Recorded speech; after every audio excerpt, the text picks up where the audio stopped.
Each generation has something that the next generation will never experience or fully understand. Sometimes it's technology, and other times life has just moved on and we've changed the way we do things. If you think back to 30 or more years ago, then I'm sure you can come up with a lot of different changes. In this video, we will visit a few of those and reminisce about a different time. If you are old enough to have experienced 8-track cassettes, then you can certainly understand the frustration with them. You could listen to your favorite song and then pause, click, click, pause, and then a song would pick back up where it left off. Records were really the way to go, and going to the record store and searching for that next great album was one of the greatest experiences that you could ever have. Today, all that joy has been replaced by a few clicks on your phone. Remember saving the box tops of cereal and then sending it off to the company for some great prizes? This was always a great way to help keep mom and dad buying your favorite cereal. Many of those same cereals had some awesome prizes inside the boxes as well. The cereal boxes themselves were something that we looked at every morning that we ate cereal. It was our entertainment, and many of them had some cool games and stories on the side.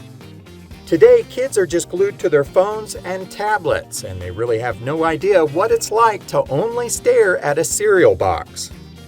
Something else we used to do was in the bathroom while we were on the toilet. We read shampoo bottles, conditioner bottles, or anything else that we could get our hands on.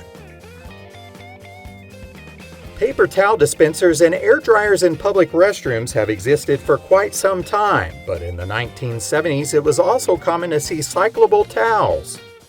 This was a loop of fabric that wound back through the machine that it came out of. Every so often, some service person would come out and replace the towels with clean ones. For the most part, you just had to hope that they were doing their job. Prior to 9/11, you could walk into any airport and go up to any terminal. Sure, you had to go through security, but they never asked you if you actually had a flight or not. You could just sit there all day and watch the planes take off and land. If you wanted to see some family and friends come and leave right at the terminal, then this worked out great. Have you recently tried to rent a room with just cash? They won't even let you. They require a credit card on file just in case you steal some towels or pillows.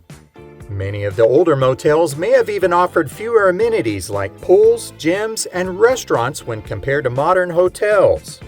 And there certainly wasn't any Wi-Fi. Some of these older motels and hotels were considered fancy if you had a color television or even a phone that you didn't have to pay for calls on. Remember the plastic key tabs with metal keys for the door of your room? Modern hotels use electronic cards or even apps to open the doors. These older keys were kept at the front desk in a little key cubby or on hooks. These older hotels and motels also had guest books that required each guest to sign in and give personal information that anyone could easily use. One thing that many kids will never experience today is how we used to save and repurpose everything. All these organizational accessories just didn't seem to be around. We found ways of reusing coffee cans, jars, boxes, buckets, old butter bowls, metal shelving, or even just to make shelves out of bricks and wooden planks. We were really pretty resourceful with what we had, and we learned how to be creative. Many people today just buy what they need and then throw it away when they get tired of it. Most kids today know nothing but SUVs, car seats, and seat belts. However, there was a time when no one wore seat belts and we could sit or stand anywhere we wanted in the car. We even took naps in the back window dash or on floorboards. Station wagons were really common back in the 1970s and 80s. Many kids enjoyed piling in with all their friends and being tossed around during turns and braking. Another interesting feature that many station wagons had was the rear-facing seat. Kids would stare at the driver behind them and make them feel uncomfortable. If they didn't do that, then they waved, laughed, or picked their nose. You certainly won't see kids sitting in a rear-facing seat anymore. Before we all had our own cell phone or answering machine, people would take messages by physically writing on a piece of paper. When the intended person came home, they would ask if anyone called while they were out, and then we had to hand them a piece of paper with the information on it. In that same time period, no one had caller ID. We answered every call willingly, without hesitation, and without knowing who was on the other end. This is not something that kids or adults do anymore because of caller ID. Something else we used to do with these old phones was to call a number to get the correct time and temperature. Today, we have this all right at our fingertips. With these older phones, privacy was something that no one really had.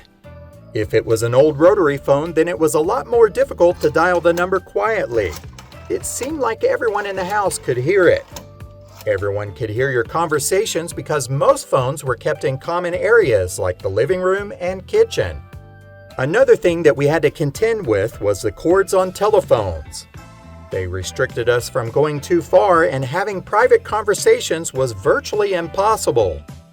And if there was another phone in the house, all you had to do was pick it up and you could hear everything that the other person was saying.